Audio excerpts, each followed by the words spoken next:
Então nós estudamos até agora, então, crer em Jesus Cristo. E hoje nós vamos falar do seu único Filho. Jesus Cristo, o unigênito do Pai. Amém?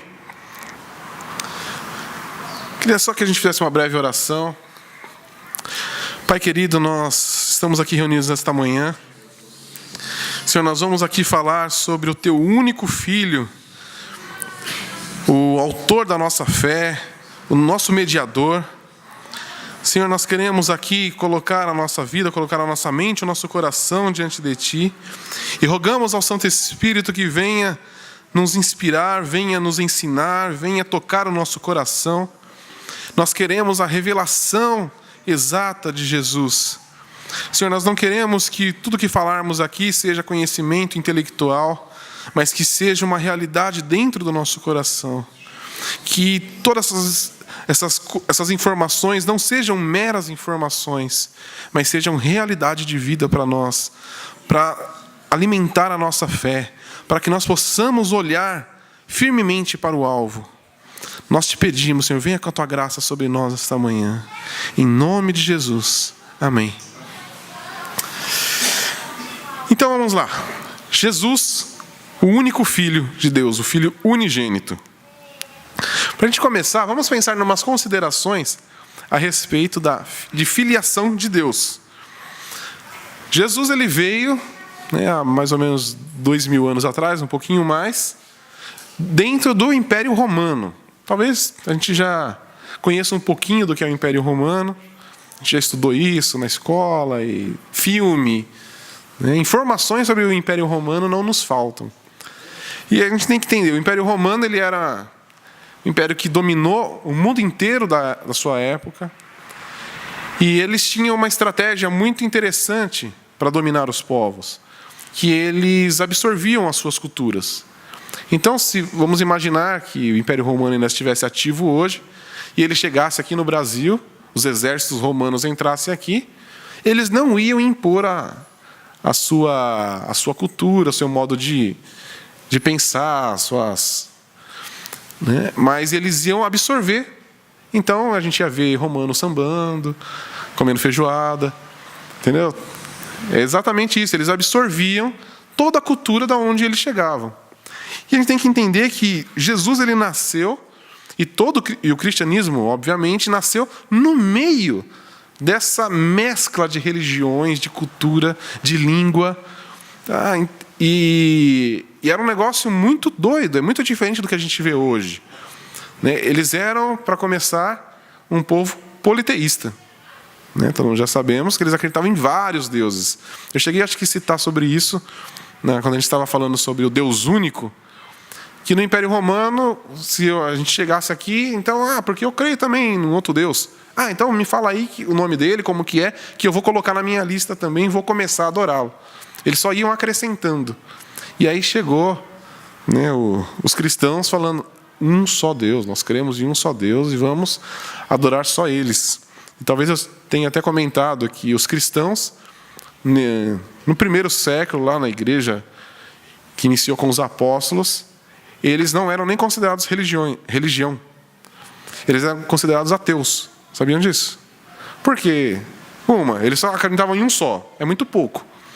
Outra, não tinha nenhuma imagem. Porque Deus deixou bem claro que nós não poderíamos fazer qualquer imagem dele para adorar. Então, eles olhavam para os cristãos e falavam, é um grupo filosófico.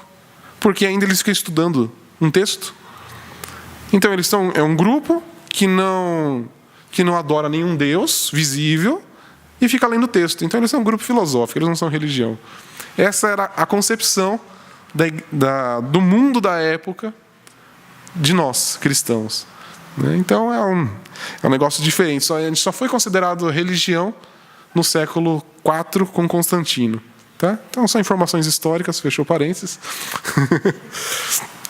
Então, vamos pensar em algumas considerações para a época, pensando em filiação de Deus. O que o mundo pagão da época pensava como um filho de Deus? Você já deve ter visto algum filme sobre isso. Recentemente eu assisti o filme do Hércules. E o Hércules, quem que era? Era filho de Zeus.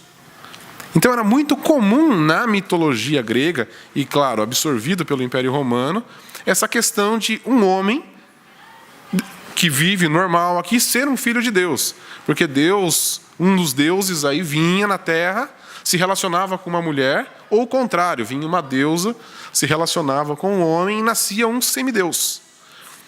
Que é um filho de Deus, ele tinha poderes além das pessoas normais. Então, lembra que a gente falou sobre uma heresia que surgiu sobre um híbrido?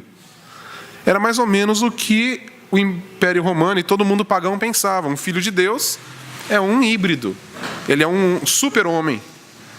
Ele não é um homem comum, mas ele também não é Zeus, ele não é Poseidon, ele é filho. Então ele é subordinado, ele está numa categoria abaixo. Tá?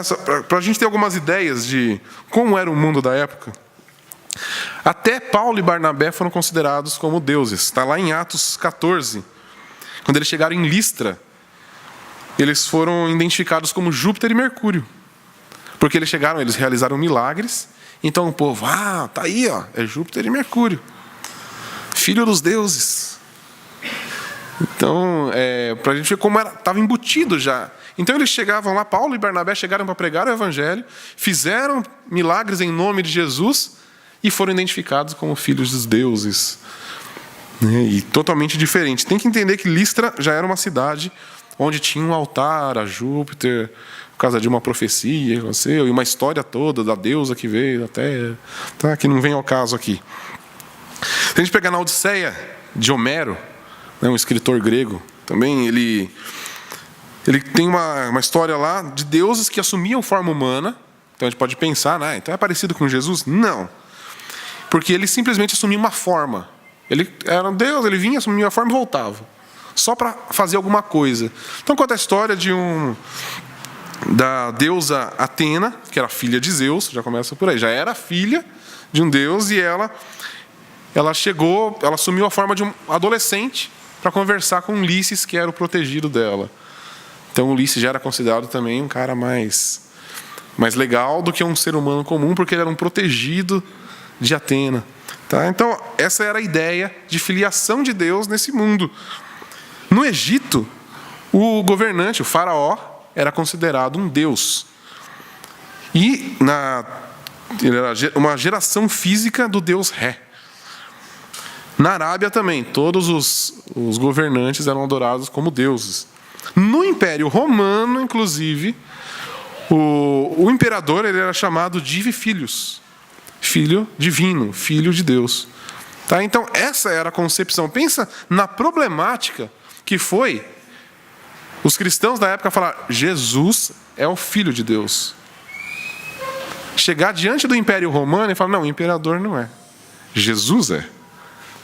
Por isso que eles foram mortos, perseguidos, porque eles iam exatamente contra toda uma cultura e toda uma ideologia, inclusive contra o Império Romano. Tá? Então, esse é o mundo que Jesus veio e que a igreja surgiu. Os apóstolos, né, os primeiros cristãos estavam pregando. Tudo bem? Só para a gente se situar na história. Mas Jesus, ele era judeu. Né? A maioria dos apóstolos, ali todos os apóstolos, a maioria dos cristãos da época onde a igreja surgiu, eram judeus. Então a igreja surgiu no ambiente judaico ali. Cultura judaica. Como que era a filiação de Deus na cultura judaica? Os judeus já eram monoteístas. Eles não acreditavam em vários deuses. Era um único Deus. Está bem claro lá, a gente lendo em Êxodo, muito claro, a gente já falou sobre isso. E tem uma coisa muito interessante, que eles consideravam Deus como pai por causa de um evento. E qual foi? O Êxodo. A saída do Egito. Então olha que interessante. Né? Eles consideravam Deus como pai por causa de um acontecimento de salvação. Né? Então isso aqui já vai guardando essas coisas aí, que isso tem muito a ver com a gente. Tá? E essa era a cultura judaica que também estava presente naquela época. Foi onde Jesus veio. Né? Porque, de onde vem, por que eles tinham essa concepção? Está lá em Êxodo 4, 22 e 23, que Deus fala para Moisés: dirás ao faraó, assim diz o Senhor, Israel é meu filho, meu primogênito. Digo-te, pois, deixa ir meu filho, para que me sirva.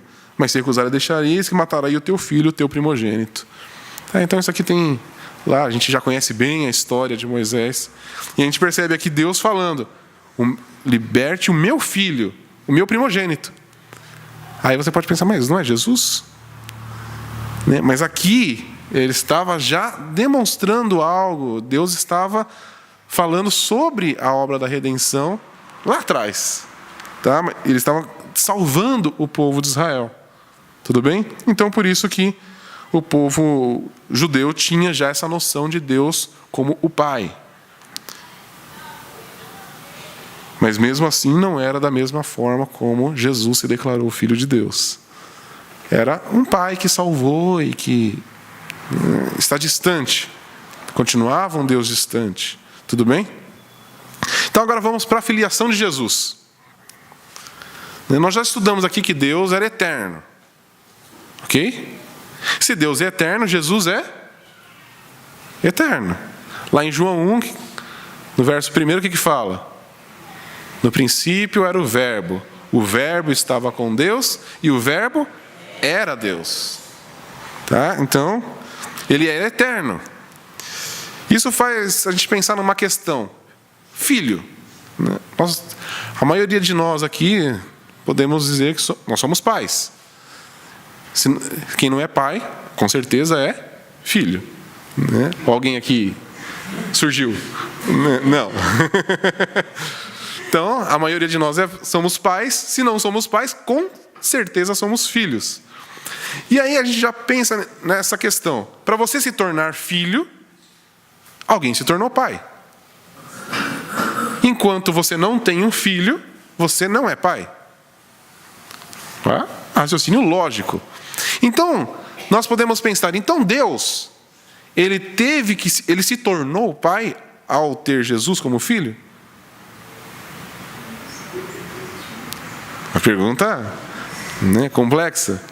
É aí que entra a grande questão. Jesus, ele é o Filho unigênito do Pai, mas ele não foi criado. Ele coexiste eternamente com o Pai. Isso já muda a questão que nós temos de relação pai-filho. Porque nós temos, se tem um pai, é porque tem um filho que teve um filho. Em algum momento da sua história, você teve um filho. Ninguém nasce pai. Você é pai depois de um tempo. Ok? Mas com Jesus não é assim. Não é que Deus ele viveu um tempo e se tornou pai de Jesus. Ele gerou Jesus depois de um tempo de existência. Não, ele é pai eterno. Então Jesus é um filho eterno. Ok? Então Jesus é filho eterno. Para a gente pensar um pouquinho mais sobre essa filiação, para a gente entender como é então essa questão de Jesus ser filho, mas ele não ser criado, ele não vir depois. Tem algo, lá em Marcos 3,17, quando Jesus está chamando os discípulos, ele chama Tiago e João. E como é que está descrito lá Tiago e João? Eles são o quê? Filhos do trovão. Significa o quê? Que trovão teve 2 filhos e foi Tiago e João? Não. O que significa a expressão filhos do trovão? Tinha a ver com a personalidade deles, com quem eles eram. Não que um filho, como nós pensamos em filho físico ali, mas de uma ideia. Eles tinham um modo de ser, uma essência, vamos dizer assim, vamos usar essa palavra, uma essência como a de um trovão. Então, é filhos do trovão. Lá em Atos 4, quando fala sobre Barnabé, eles deram, na verdade, o nome Barnabé, que ele chamava José, deram o nome de Barnabé, por quê? O que significa Barnabé? Filho da consolação, filho da exortação. Então, porque a consolação teve um filho, né? Hoje tem mulheres chamadas consolação, mas na época não tinha.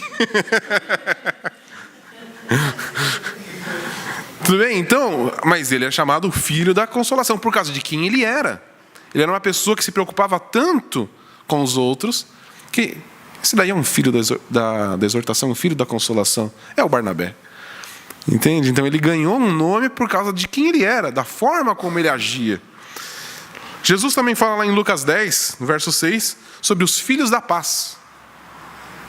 Também, a paz não teve um filho, mas os filhos da paz são aqueles que vivem na paz, que têm a paz como forma de vida. E Paulo também fala lá em Efésios 5:8 sobre os filhos da luz. Então, quando pensamos em filho de Deus, nós pensamos, é dessa maneira. Não é um filho criado, um filho que nasceu, mas é um filho que, porque tem a mesma essência de Deus. É o filho de Deus. Conseguiram entender? Tem uma frase uma citação do Ermstein Maia, que ele fala: quando falamos da eternidade do filho, queremos dizer também da sua eternidade como filho. A relação filial entre Deus Filho e o Deus Pai sempre foi e sempre será assim. Não foi forjada, criada ou assumida. Nós, depois a gente vai falar um pouquinho mais sobre isso, nós nos tornamos filhos. A palavra fala que nos foi dado o poder de sermos chamados filhos de Deus. Jesus, ele não recebeu o poder de ser chamado filho de Deus. Não é que em um momento da história, ou quando ele encarnou, aí sim ele se tornou filho de Deus. Não, ele é filho eterno. Em relação, por isso que nós temos um Deus Pai. Não é Deus, o Deus Pai não surgiu por causa da nossa redenção. Ele é Deus Pai desde toda a eternidade, porque existe um Filho eterno que coexiste com ele toda a eternidade. Tudo bem? Entenderam isso daí? Vamos agora a alguns versos falando sobre Jesus unigênito. Todos os versos conhecidos nossos. João 1:14. Aquele que é a palavra tornou-se carne e viveu entre nós. Vimos a sua glória, glória como do unigênito vindo do Pai, cheio de graça e de verdade. E aí um pouquinho depois, no verso 18, ninguém jamais viu a Deus, mas o Deus unigênito, que está junto do Pai, o tornou conhecido. É interessante porque no verso 14, ele fala do unigênito vindo do Pai. E que ele fala sobre o Deus encarnado, então o Filho encarnado. Aquele que a palavra tornou-se carne e viveu entre nós. Já no verso 18, ele já se dirige a Jesus diretamente como Deus unigênito. Olha que interessante. Ninguém jamais viu a Deus, mas o Deus unigênito que está junto ao Pai o tornou conhecido. Tudo bem? Então, o Deus unigênito, né, a gente sempre fala sobre o Filho único, mas ele também é o Deus unigênito. Ok? Está dando para entender isso? Tem uma citação aqui também do Calvino, que é baseado nos estudos de Agostinho, do livro A Trindade, e ele fala assim: Cristo, com respeito a si mesmo, é chamado Deus, e em relação ao Pai, é chamado Filho. Assim, o Pai, com respeito a si mesmo, é chamado Deus, e em relação ao Filho, chamado Pai. Ele não é filho. Da mesma forma, o Filho, com respeito ao Pai, não é Pai. Mas enquanto que o Pai, com respeito a si mesmo, é chamado Deus, e o Filho, com respeito a si mesmo, também é chamado Deus. Trata-se, portanto, do mesmo Deus. Assim, quando falamos do Filho, simplesmente sem relação com o Pai, sem relação ao Pai, afirmamos reta e propriamente que tem seu ser de si mesmo, e por esta causa o chamamos único princípio. Porém, quando nos referimos ao Pai, com razão dizemos que o Pai é o princípio do Filho. Deu para entender? Eu sei que é um texto bacana, mas ele chega querendo mostrar Jesus, Filho, independente de qualquer coisa, ele é Deus. O Pai, independente do Filho, é Deus.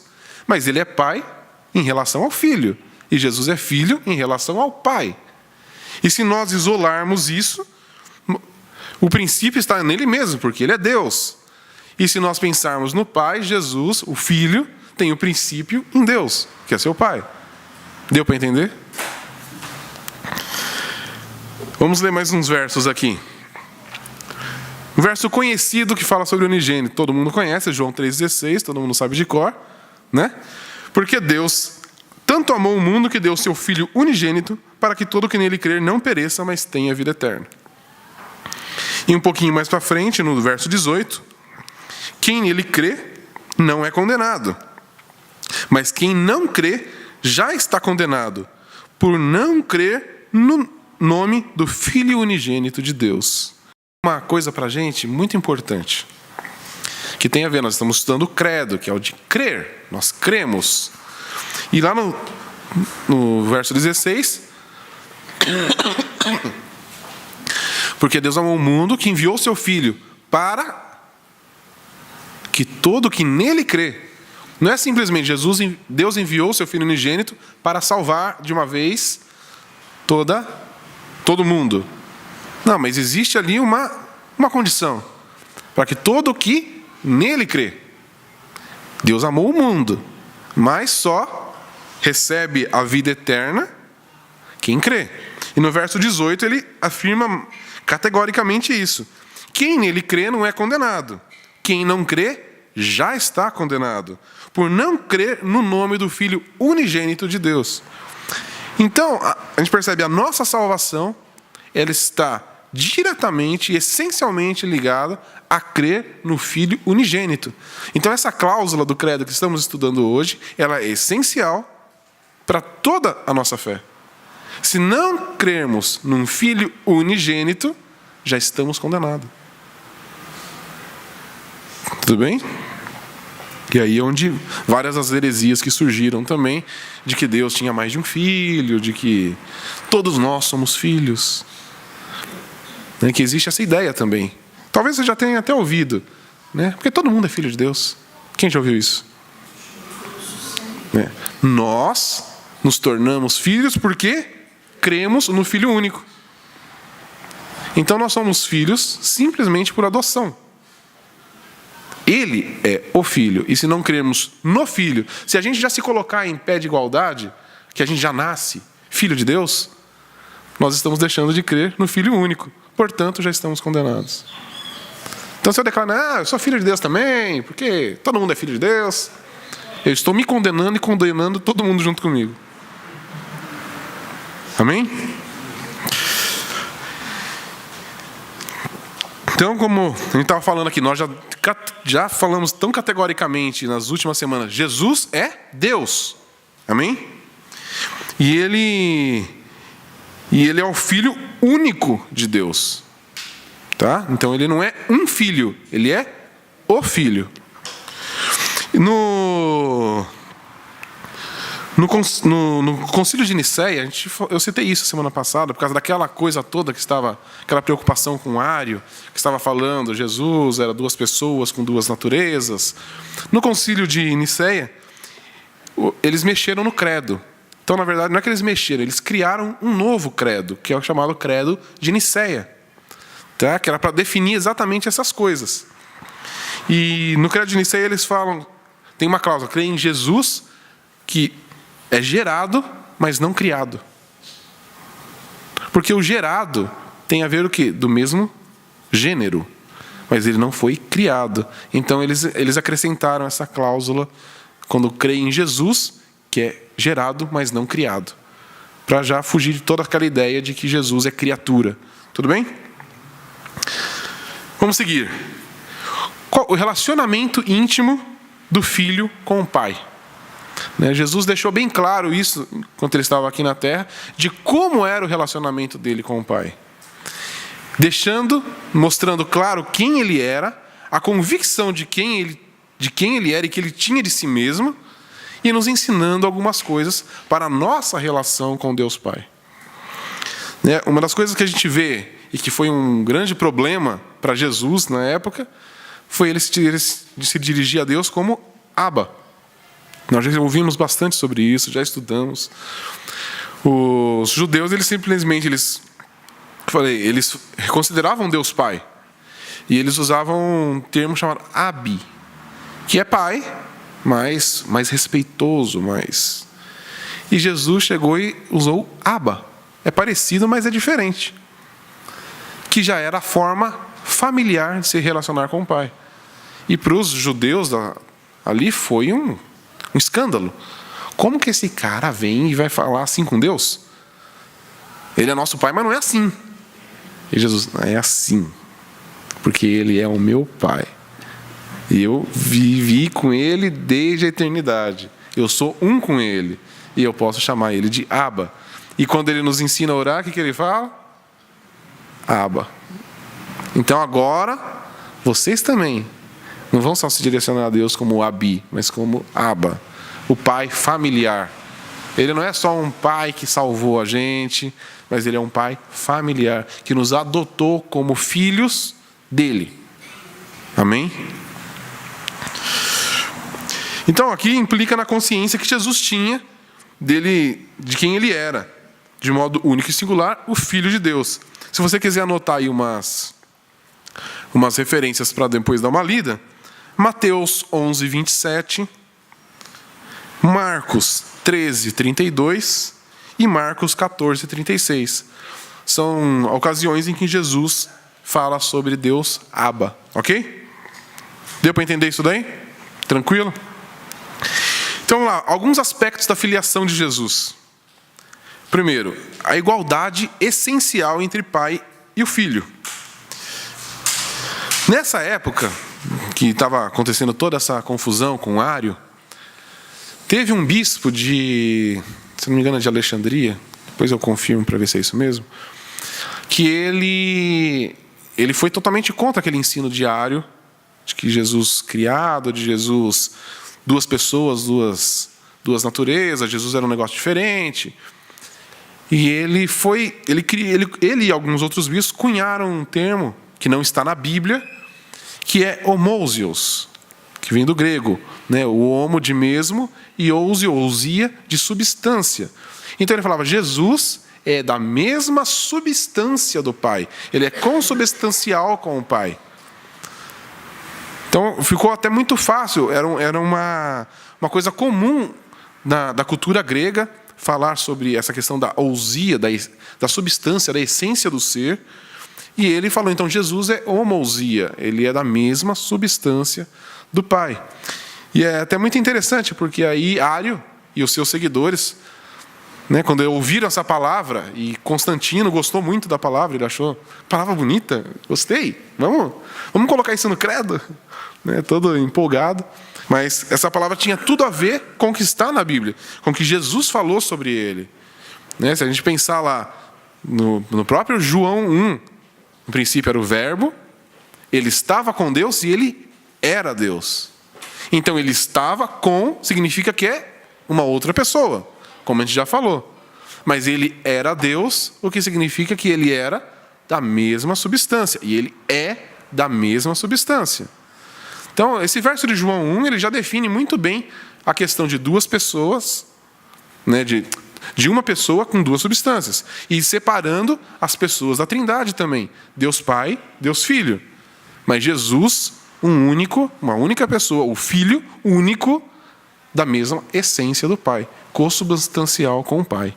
Tudo bem? Tranquilo? E aí, como eu falei do credo de Nicéia, olha como fica o termo inteiro aqui. Então, creio em um só Senhor Jesus Cristo, unigênito Filho de Deus, gerado pelo Pai antes de todos os séculos, luz da luz, verdadeiro Deus de verdadeiro Deus, gerado, não criado, de uma só substância com o Pai, pelo qual todas as coisas foram feitas. Fica bonito isso, né? E bem explicado. Então, o credo de Nicéia, ele foi um pouco mais extenso do que o credo apostólico. Ele fala as mesmas coisas, só que ele explica melhor. Em vez de ele falar simplesmente, creio no Filho, em Jesus Cristo, seu único Filho, ele vai explicar todo o único Filho aqui. Então, creio no unigênito Filho de Deus, gerado pelo Pai antes de todos os séculos. Isso já mostra o quê? Eterno. Ele é gerado porque vem da mesma essência, provém do Pai, mas ele é eterno. Luz da luz, verdadeiro Deus de verdadeiro Deus, gerado, não criado, de uma só substância com o Pai, pela qual todas as coisas foram feitas. Amém? E aí mais uma citação aí, eu gosto de citações. Mais uma citação do Calvino. Deus jamais foi pai, quer de anjos, quer de homens, senão em relação ao Filho unigênito. E que particularmente os homens, a quem a própria iniquidade os fez abomináveis a Deus, são filhos por adoção gratuita, porque ele o é por natureza. Entenderam? Então Deus jamais foi pai quer de anjos, de qualquer outra coisa, a não ser do Filho unigênito. Deus ele não tem filhos, ele tem o Filho unigênito. Tá? E nós, que ele deixa bem claro aqui, a nossa iniquidade nos fez abomináveis a Deus. Então a gente não tem, isso já refuta aquela ideia de que nós nascemos filhos de Deus. Não, nós nascemos em pecado, abomináveis a Deus por causa do nosso pecado, indiscutivelmente. Mas, pela sua graça, ele nos adotou como filhos. Mas nós temos que entender, nós temos essa adoção gratuita, mas ele o é por natureza. Jesus é por natureza, nós por adoção gratuita. Então, mais uma vez eu gosto, né, dessa coisa de a gente não tem como chegar e porque eu sou filho de Deus. Adoção gratuita. Se não fosse por ele ser gracioso, a gente estava na ira de Deus, separado de Deus, porque só tem um filho, que é o filho dele, Jesus. Amém? E aí, já que estamos fazendo uma citação, vamos para mais uma. Mais uma de Calvino. Confessamos, sem dúvida, que Cristo se chama o Filho em relação à carne humana. Contudo, não como os fiéis, filhos apenas por adoção e graça. Ao contrário, o Filho verdadeiro e por natureza, e por isso o único, de sorte que, mediante esta marca, seja distinguido de todos os demais. Pois a nós, que fomos regenerados para uma nova vida, Deus nos digna de título de filhos, mas o título Filho verdadeiro e unigênito, Deus só confere a Cristo. E é interessante como ele pôs aí filhos em letra minúscula, né? Então, Deus nos dá o título de filhos, mas o título Filho é só de Jesus. Então, mesmo que nós fomos enxertados em Deus, nós não podemos nos comparar e colocar em pé de igualdade com Jesus. Ah, mas eu sou filho também. Não. Ele é o unigênito do Pai, em essência. Ele é Deus. Nós somos pecadores aceitos pela graça, por causa do sangue do Filho unigênito sobre nós. Amém? Então, se não fosse o Filho unigênito, nem filhos adotivos nós seríamos. Tá? Então, até mais uma citação que tem a ver com isso, uma citação do Karl Barth, um teólogo alemão. A fé cristã cai se alguém rejeita a doutrina bíblica de que Jesus Cristo é o Filho de Deus e, de fato, o Filho unigênito de Deus, e, portanto, a completa revelação de Deus, e que toda a reconciliação entre Deus e o homem está contida nele. Se nós não cremos que Jesus é o Filho unigênito, toda a fé cristã cai por água abaixo. E o próprio Karl Barth, ele faz uma outra citação nesse mesmo livro, eu não anotei aí, mas ele fala: Jesus, ele é o centro da fé cristã, porque sem Jesus nós não temos acesso ao Pai, porque nós estamos separados. Quem é o mediador entre Deus e os homens? Jesus. Sem Jesus não recebemos o Espírito que foi enviado por Jesus. Então a gente distancia de toda a Trindade. Não tem como eu receber Deus sem Jesus. Não tem como eu me aproximar de Deus sem Jesus. E não tem como eu viver pelo Espírito e ter o Espírito, a sabedoria, a essência de Deus agindo na terra em mim, se não for por Jesus. Então, se eu deixo de crer no Filho unigênito de Deus, eu deixo de crer no Deus Pai e deixo de crer no Deus Espírito Santo. Eu mato a Trindade. Então Jesus é o ponto-chave da Trindade. O antes e o depois é por causa dele. Por isso que lá em Efésios fala, por intermédio dele. Tudo é por intermédio dele. Nele foram criadas as coisas. Nele estão as bênçãos espirituais nas regiões celestes. É tudo nele. Amém? E ele é o mediador de todas as coisas. Agora vamos lá. O Filho e o povo de Deus, que somos nós. Qual que é a relação que nós temos com o Filho? Primeiro, como eu estava falando aqui, tudo que recebemos é através do Filho. E aí eu já citei Efésios, mas vamos ler lá mais uma vez, Efésios 1, do 3 e 4. Bendito seja o Deus e Pai de nosso Senhor Jesus Cristo, que nos abençoou com todas as bênçãos espirituais nas regiões celestiais em Cristo, porque Deus nos escolheu nele antes da criação do mundo, para sermos santos e irrepreensíveis em sua presença. Tá, então, o que recebemos de bênçãos espirituais vem dele, que Deus nos deu, nos abençoou em Cristo. E aí ele continua, e Deus nos escolheu antes da fundação do mundo. Que nós achamos isso maravilhoso. Antes de Deus criar todas as coisas, ele nos escolheu. Isso é um privilégio para nós. Mas ele nos escolheu onde? Em Jesus. Ou seja, ele não olhou para nós na eternidade, esse é bonitinho, vou escolher ele. Esse aqui sim. Não, em Jesus ele nos escolheu. Então, Jesus é o ponto-chave. E sempre será o ponto-chave. Ok? Ele nos escolheu em Jesus. Sem Jesus, não seríamos escolhidos. Amém? Não podemos tirar de forma alguma a chave essencial de Jesus na nossa vida.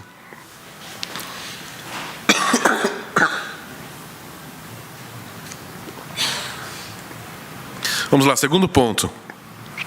Nós somos chamados à sua comunhão. Lá em 1 Coríntios 1,9, fiel é Deus, o qual o chamou à comunhão com seu Filho Jesus Cristo, nosso Senhor. Então, nós primeiro temos que entender que tudo vem dele e fomos escolhidos nele. Não para por aí. Nós somos chamados à comunhão com o Filho. Sem a comunhão com o Filho, o propósito se perde também. Porque Deus nos chamou à comunhão com o Filho. Ok? E lá em 1 João 1,3, nossa comunhão é com o Pai e com seu Filho Jesus Cristo. Então lembra que eu falei a semana passada sobre muitas vezes a gente escolhe um da Trindade para adorar, um da Trindade para se relacionar. E aqui deixa muito claro, a nossa comunhão é com o Pai e com o Filho. Não tem como eu só me relacionar com Jesus, porque é por Jesus que eu chego no Pai. E ele é consubstancial com o Pai. Ele é proveniente, ele tem o princípio no Pai. Então não tem como eu adoro só Jesus, deixa o Pai para lá. Impossível. E não tem como, eu adoro Deus, mas Jesus não sei. Não. Sem Jesus não se chega ao Pai. E se não tem comunhão com o Filho, não temos comunhão com o Pai. Ok? É muito comum pessoas falarem, eu creio em Deus. Você crê em Jesus? Eu creio em Deus. Evita o Jesus. Porque o Jesus ele na verdade é o que pega em toda a fé cristã. Você crer em Deus, um Deus criador, não é tão difícil. Mas um Deus encarnado, Filho único de Deus, da mesma substância de Deus que veio, habitou na terra, morreu numa cruz, aí não sei não. Aí isso é loucura para os que se perdem. Mas para os que estão sendo salvos é poder de Deus. 1 Coríntios 1,18. Terceiro, ele é o modelo da nossa glorificação futura. Então, primeiro, tudo vem dele. Segundo, fomos chamados à comunhão com ele. Terceiro, ele é o exemplo da nossa glorificação. Ele é o nosso futuro. Romanos 8, 29 e 30. Pois aqueles que de antemão conheceu, também os predestinou para serem conformes à imagem de seu Filho, a fim de que ele seja o primogênito entre muitos irmãos. E aos que predestinou, também chamou. Aos que chamou, também justificou. aos que justificou, também glorificou. Então aqui, o que de antemão conheceu, também nos predestinou para sermos o quê? A imagem do seu Filho. E depois ele fala que a quem predestinou, fala assim, a imagem do seu Filho, o chamou, também justificou e glorificou. Então, nós seremos glorificados como Filho por causa dele. Porque ele foi a imagem e semelhança de Jesus. Amém? Quarto, nós recebemos o Espírito de Filho. Gálatas 4, 6 e 7. E porque vocês são filhos, Deus enviou o Espírito de seu Filho ao coração de vocês. E ele clama, Abba, Pai. Assim, você já não é mais escravo, mas filho. E por ser filho, Deus também o tornou herdeiro. Então aqui, e vocês são filhos. Mas peraí, não é assim. Porque Deus enviou o Espírito do seu Filho ao coração de vocês. Por isso que vocês são filhos. Não é porque vocês são legais. Não é porque vocês fazem coisas boas. Não é porque vocês são bonitinhos. Não. É por causa do Espírito do Filho unigênito colocado em vocês. É o Espírito do Filho que nos testifica que somos filhos, provém de Jesus. O Espírito que ele tinha, que fala que e ele clama Abba, Pai, que era o que Jesus tinha, essa essência. Jesus falava Abba sem titubear, que ele tinha convicção de quem era o Pai e de que ele era filho. E é esse mesmo Espírito que era dado a nós por causa dele. Por causa da essência de Jesus, nós podemos falar Abba, Pai. Amém? Quinto, ele é a propiciação pelos nossos pecados. 1 João 4,10. Nisto consiste o amor, não em que nós tenhamos amado a Deus, mas em que ele nos amou e enviou seu Filho como propiciação pelos nossos pecados. Tá? Então, o amor consiste nisso. Eu acho muito interessante ele falando isso, porque nós falamos tanto de amar a Deus, e nós somos chamados a amar a Deus, amarás o Senhor teu Deus de todo o teu coração, de toda a tua alma, de todo o teu entendimento. Mas, no que consiste o amor? Que ele nos amou e enviou seu Filho. Sem isso, não existe amor da nossa parte. Então nós só podemos, inclusive, amar a Deus por causa do Filho. Por causa do amor de Deus ao nos dar o Filho. E fazer a propiciação pelos nossos pecados. É o Filho unigênito que nos livra dos nossos pecados. Amém? E aí deixar bem claro, não é a nossa boa vontade em não pecar. Não é a nossa disposição em não pecar. Não, eu entendi, eu não vou mais pecar, vou me esforçar. Não. Quem limpa os nossos pecados não é a nossa vida de oração. Então, quanto mais eu orar, mais perdoado dos pecados eu vou ser. Quanto mais eu ler a Bíblia, menos pecado eu vou ter. Não é assim. É por causa do Filho. A propiciação dos pecados está no Filho. Não está em nada que nós possamos fazer.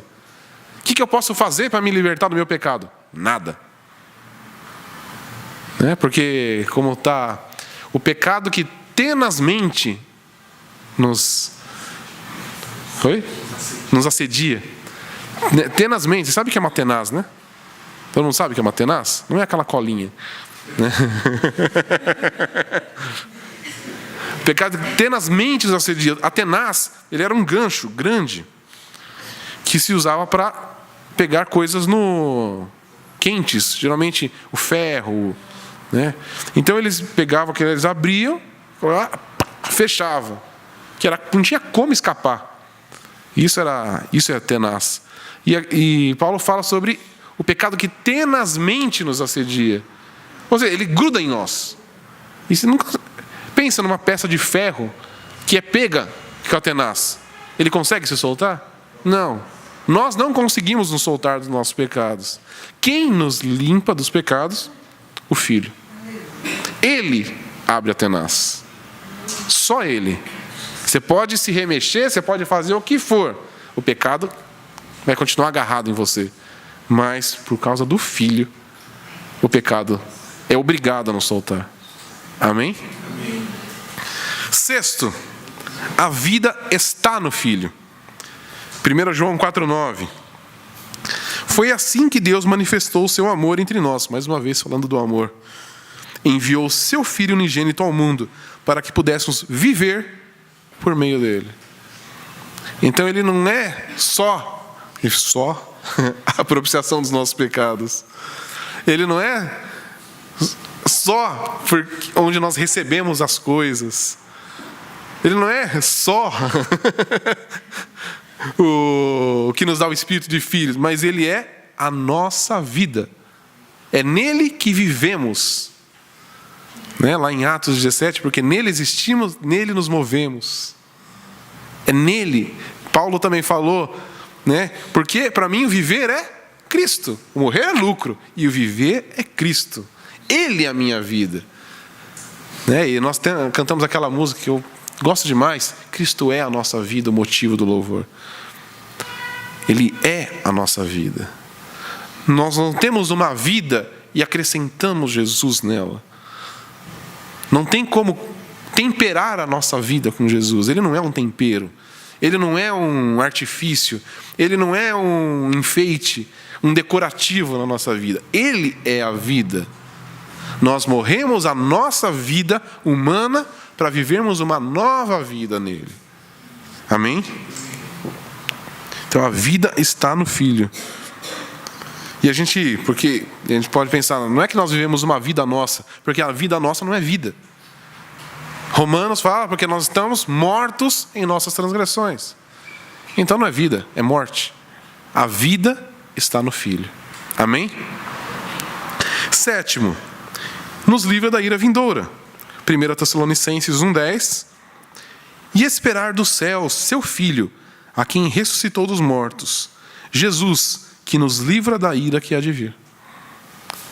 Então, como eu falei, né, nossos pecados nos separavam de Deus e, consequentemente, a ira de Deus estaria sobre nós. E num dia vindouro, que nós não sabemos quando será, todos serão julgados. Tanto mortos como vivos, todos serão julgados. E a diferença vai estar no quê? Quem foi mais bonzinho? Quem foi mais na igreja? Quem orou mais? Não, em quem tem o Filho. É o Filho que nos livra da ira vindoura. Nada do que a gente faça pode nos livrar da ira vindoura. Só o Filho. Deus, naquele dia, Ele vai olhar para nós, e aí, lembrando lá de Efésios 1, Ele vai nos ver em Jesus. Se estamos em Jesus, estamos livres da ira vindoura. Se não estamos em Jesus, azar o nosso. Amém? Então, agora, continuando essa parte aí, né, isso era a relação do Filho com a gente. E qual que é a nossa atitude para com o Filho, diante de todas essas coisas? Qual que é a nossa parte? Porque a gente viu que até então a gente não tinha parte alguma, né? A gente está aqui totalmente, né, só pela graça. Deus enviou pela sua graça o Filho morreu pelos nossos pecados, o Filho entregou sua vida, o Filho verteu seu sangue, o Filho foi glorificado e por isso a gente vai ser, e a gente só está aqui. Sem ação. E é exatamente isso que nós podemos fazer pela nossa salvação, pela nossa glorificação, pela nossa santificação, é esperar no Filho. Amém? Mas nós temos algumas coisas que acabam fazendo parte por causa de todas essas coisas. O primeiro, adorá-lo. Tá? Lá em Mateus 14, quando Jesus estava lá no barco e ele acalma a tempestade, né? O que os discípulos fazem? Vendo aquilo lá, verdadeiramente tu és o Filho de Deus. Eles adoraram, a palavra fala. Então os que estavam no barco o adoraram, dizendo, verdadeiramente tu és o Filho de Deus. Eles tiveram ali uma revelação de que Jesus não era um homem comum, ele não era mais um como eles. Verdadeiramente ele é o Filho de Deus. Eles o adoraram diante da revelação de Jesus. Nós estamos aqui tendo uma revelação de Jesus. E a nossa reação tem que ser o quê? Adorá-lo. Verdadeiramente tu és o Filho de Deus. Tu és Deus, o Santo, o Ungido, o único Deus, o meu Redentor. Essa tem que ser a nossa ação. Na verdade, ela é uma reação, ela é uma resposta. Eu não posso fazer nada, eu não posso me salvar, porque Ele é bom demais, porque Ele é o único Deus que morreu por mim. Então eu levanto as minhas mãos em rendição e falo: Senhor, seja glorificado, seja exaltado o verdadeiro Filho de Deus. É o único que sobra para nós, adorarmos. E segundo, relacionado totalmente a isso, honrá-lo juntamente com o Pai. João 5,23, para que todos honrem o Filho como honram o Pai. Aquele que não honra o Filho também não honra o Pai que o enviou. Então nós precisamos honrar Jesus por quem Ele é. Se não honrarmos Jesus da maneira como é devida, não honramos o Pai. Então tem a ver com a adoração, honra, reverência. Eu já falei bastante sobre isso aqui, quando a Bíblia fala sobre adorar, ele usa lá o verbo proskeneu, que é de se prostrar, reverência, considerar Ele supremo, dono da minha vida. Então essa tem que ser a nossa atitude em relação ao Pai e ao Filho. Se prostrar. E não estou falando aqui só de se prostrar fisicamente, prostrar na vida, os desejos, as vontades, as perspectivas, o futuro, reverenciar diante dele, honrar. Amém?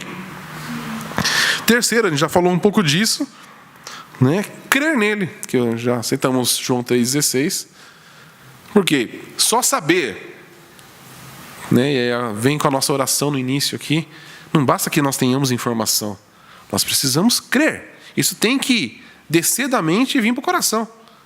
Se não vier para o coração, é só informação, e com informação não se chega a Deus, com informação não se vai para o céu, com informação não se é salvo, mas com crer. Então nós precisamos crer com todas as nossas forças no Filho. E quarto, confessá-lo. Não basta eu crer e guardar aqui dentro. Não, aqui eu sei. Eu sei em quem eu creio. Não, é confessar. Nós precisamos confessar lá em 1 João 2, 22 e 23. Quem é mentiroso, senão aquele que nega Jesus, que Jesus é o Cristo? Este é o anticristo, aquele que nega o Pai e o Filho. Todo que nega o Filho também não tem o Pai. Quem confessa publicamente o Filho, tem também o Pai.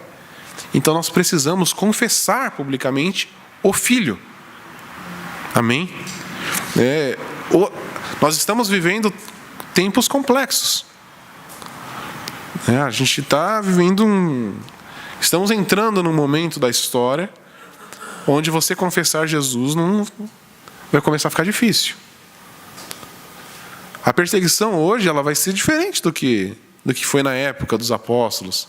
Talvez ninguém vai te matar, não vai te pôr numa cadeia, não vai te açoitar, mas você vai ser excluído, porque você vai ser um cara estranho. Alguém reacionário, uma pessoa presa em conceitos ultrapassados. Nós estamos vivendo um momento hoje da história, culturalmente, onde está sendo aceito e difundido que nós estamos errados, que isso daqui é papo furado.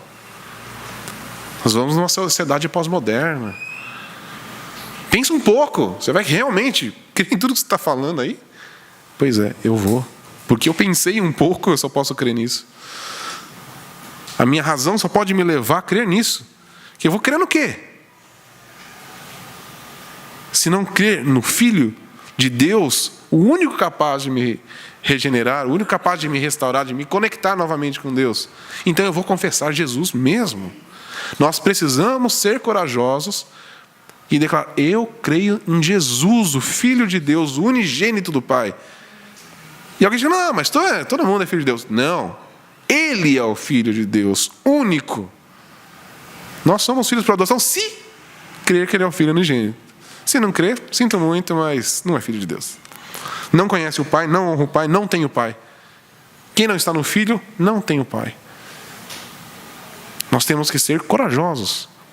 Nós precisamos. Tá? O ambiente hoje está cada vez mais complicado. E vai ficar mais.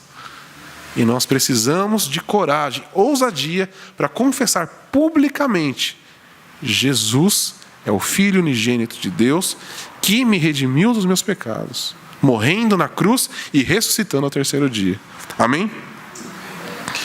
E aí, continuando, tendo a ver com confessar, o quinto ponto: ser batizado em seu nome. Portanto, vão e façam discípulos de todas as nações, batizando-os em nome do Pai, do Filho e do Espírito Santo. Não tem como separar. E nós precisamos ser batizados em nome do Pai, do Filho e do Espírito Santo. Não podemos tirar nenhum deles da jogada. Ok? E aí o ser batizado tem a ver com confessar publicamente. Ok? É um símbolo diante de todos. Eu mudei. Eu recebi um selo agora. Eu não sou mais a mesma pessoa. Eu estou sendo batizado, morrendo por uma nova vida e recebendo a vida de Cristo, a vida do Filho. Então eu sou batizado em nome do Pai, que enviou o Filho que morreu pelo pecado, e pelo Espírito Santo, que foi enviado pelo Filho. Isso é o batismo. E aí, pensando nessa nossa sociedade hoje, esse é um ato meio esquisito, né? Se afundar na água, não precisa disso. Basta crer. Não precisa fazer essas coisas. Essas coisas são simbologias tolas. Não, a palavra fala.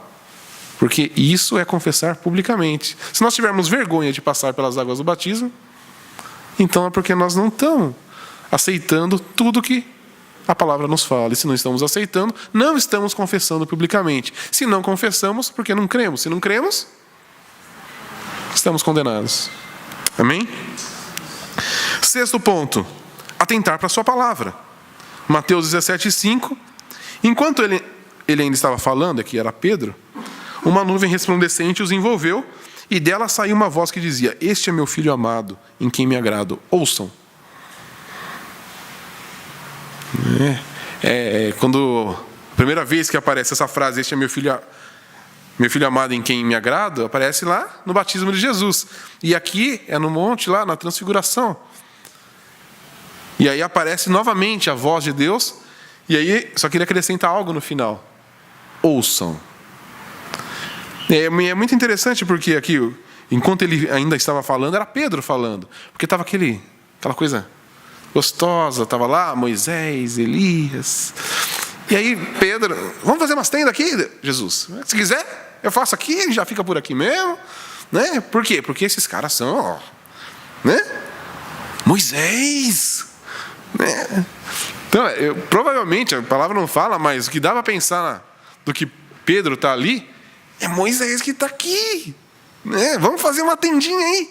E aí vem a voz dos céus. Enquanto Pedro ainda falava: este é o meu filho, de quem me agrada. Moisés foi um cara legal? Foi. Mas esse é meu filho amado. Ouçam o que ele tem para dizer. O que ele tem para dizer é importante. Então, e aí, né, assim que aí some tudo, já não está mais eles lá. Só que quem está lá? Jesus. Porque todos eles morreram e ficaram no passado. Jesus, não. Tiago 1:22. Sejam praticantes da palavra e não ouvintes, enganando-se a si mesmo. Tá? Então, essa palavra é a palavra de Jesus. E não está anotado aí, mas Jesus também disse lá em João 14: aquele que tem os meus mandamentos e os guarda, esse é o que me ama. E aquele que me ama será amado pelo meu Pai. E eu e meu Pai iremos e faremos morada nele, se obedecer os meus mandamentos. Então, não temos como desassociar. Eu creio em Jesus, mas não preciso obedecer o que ele fala. Não, está totalmente associado. Se eu creio, eu obedeço. Eu obedeço porque eu creio. Eu não obedeço para me salvar. Eu não obedeço porque eu quero não ser condenado. Eu obedeço porque eu creio em Jesus. E se ele é Jesus, o Filho de Deus, unigênito do Pai, meu Redentor, o único mediador entre Deus e os homens, eu vou crer no que Ele fala e obedecer ao que Ele fala, porque Ele é Deus. Amém? E 7º ponto, proclamá-lo.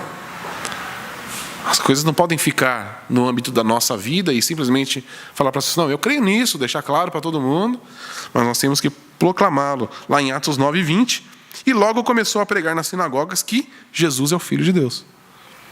Então, consequentemente, nós entendemos isso? Então, começa a pregar. Jesus é o Filho de Deus. Nós temos que levar essa mensagem adiante.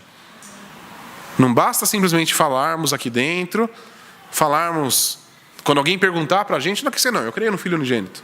Não, mas tem que ter uma ação nossa já, de proclamar. Ninguém perguntou nada, eu vou falar. Jesus é o Filho de Deus, e você precisa crer nele. Porque se você não crer no Filho de Deus, você está condenado. Nós precisamos começar a divulgar, a proclamar essa notícia. As boas novas do Evangelho. Temos que chegar no nosso ambiente de trabalho, na nossa escola, na rua, e temos que começar a proclamar isso. Jesus é o Filho de Deus. Creia nele e você vai ser salvo. Se não crer, você está condenado. Ah, mas a gente vai chegar para as pessoas e falar isso?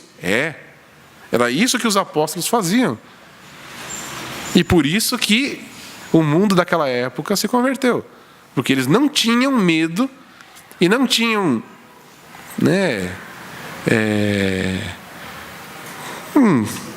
respeitos humanos, aquela coisa, não é assim também, né? Vamos chegando devagarinho, né? A gente vai dar um retoquezinho aqui para ficar mais bonitinho. Não, eles não tinham isso. A mensagem é uma só.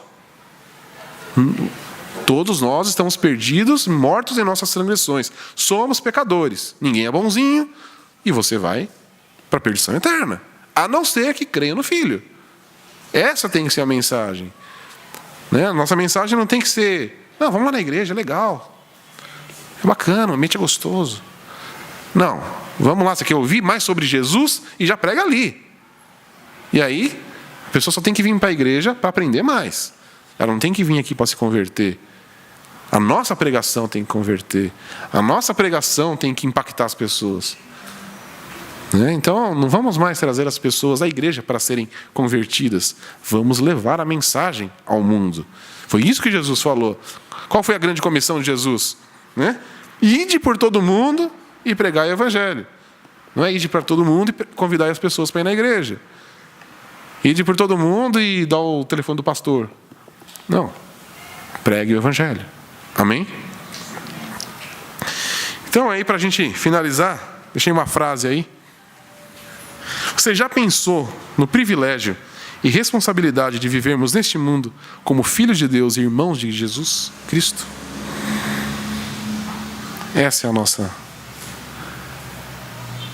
Então, todos os dias, quando acordarmos, vamos pensar nisso aqui. É um privilégio e uma responsabilidade sermos filhos de Deus, irmãos de Cristo. Se pensarmos em quem Cristo foi e quem Cristo é, a nossa responsabilidade de sermos como Cristo, imitadores de Cristo, a vida de Cristo, filhos de Deus neste mundo perdido. É um privilégio, porque nós fomos escolhidos. Fomos escolhidos pelo Deus Pai. Antes de todas as coisas. É um privilégio. Mas é uma responsabilidade. Porque nós precisamos anunciar e viver de forma digna da vocação a qual fomos chamados. Então não basta, eu fui chamado e agora beleza. Não. Vivamos de forma digna de acordo com o qual fomos chamados. Nós somos chamados filhos de Deus. Vamos viver como filhos de Deus. Vamos mostrar para o mundo como que se vive um filho de Deus. Amém? Então eu quero convidar você a se colocar em pé.